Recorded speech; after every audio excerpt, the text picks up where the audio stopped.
Good morning, good afternoon, good evening. Welcome to my YouTube channel po guys. And eto po, magluluto po ako ng ginataang kuhol. Ayan, nakabili ako. Nakabili ako ng murang kuhol. So, lulutuin ko po siya ng maraming gulay. Tama lang. Ako lang naman kasi po ang kakain. So, ito ang ating mga sahog. Ito, naghiwa na ako ng luya, sibuyas, bawang, siling labuyo. And then, ang gulay natin ay okra, bagyo beans, talong, at saka ito pong siling mahaba din ang tawag dito, pero hindi po siya maanghang. Minsan may maanghang, minsan lang po yon. Tapos, isang latang gata. So, ayan po. Samahan niyo po akong magluto. Nagpainit na ako ng mantika sa kawali. Unahin natin ng luya. Ang luya, guys.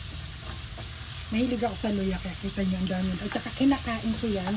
Kaya po, talagang maliliit yung ginagawa kong hiwa sa luya. Kasi mahilig ako sa luya. Then, isunod na po natin yung ating siling labuyo para lumabas yung aroma nila. Mainit.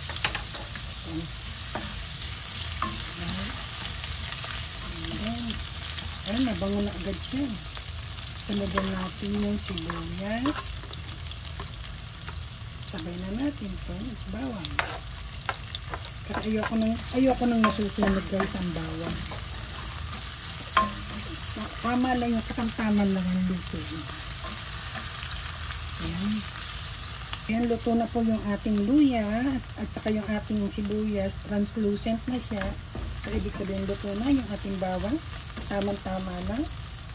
Lumabas na yung kanilang aroma. Lagay na po natin itong ating gata. Since nasa lata po siya guys, wala po tayong fresh. Lalagyan po natin ng konting. Lagyan ko lang siya ng konting tubig para makuha natin lahat. And pakukuluan po natin siya. Kasama na yung kuhol guys para pumasok yung lasa ng gata. And syempre, lagyan po natin ng salt and pepper. And nilalagyan ko po siya ng fish flakes guys. Pampalasa din po siya.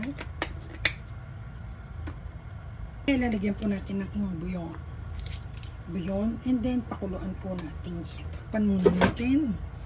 Abayaan natin kumulo ng mga ilang minuto. Silip-silip. Low heat lang po. Medium heat lang siya guys. Kasi baka po umapaw yung yung gata. Kaya kailangan babantayan natin po siya. Wow. Kung ganda ng pagkakakulo niya. So, unang kulo po yan. Lagay na po natin yung ating beans. At medyo matagal maluto yan. Mga isang kulo lang po siya guys.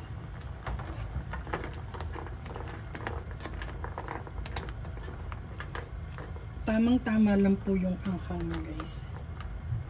Pakulaan pa natin siya ng mga 3 minuto pa. And then isusunod po natin yung ibang gulay. Wow. Ang ganda ng kanya. Naglalangis na siya guys.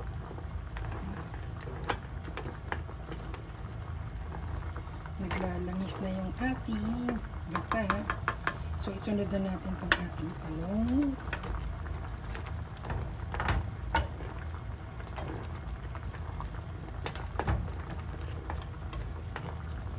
Tsaka yung ating okra guys.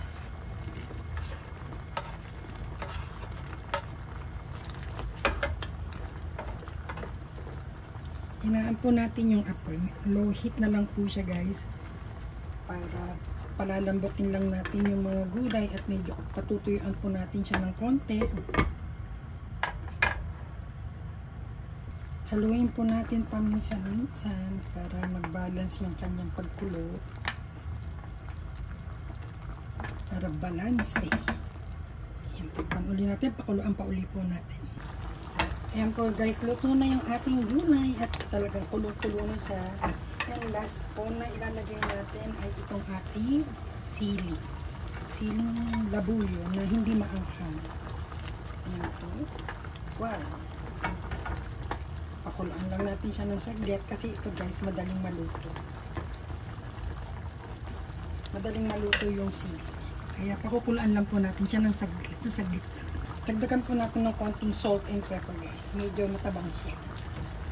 Tama na yan. Ayoko din naman ng sobrang alat. Ayan, pakulaan po ulit natin.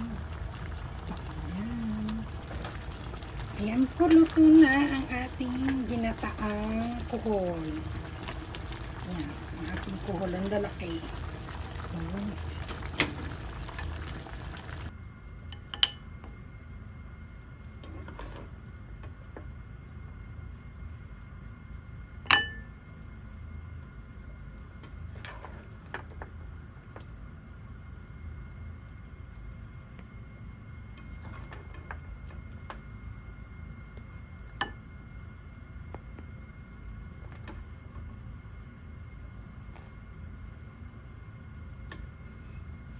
ayan po ang ating ginataang kuhol with gulay. Thank you po. Please like and subscribe. Bye!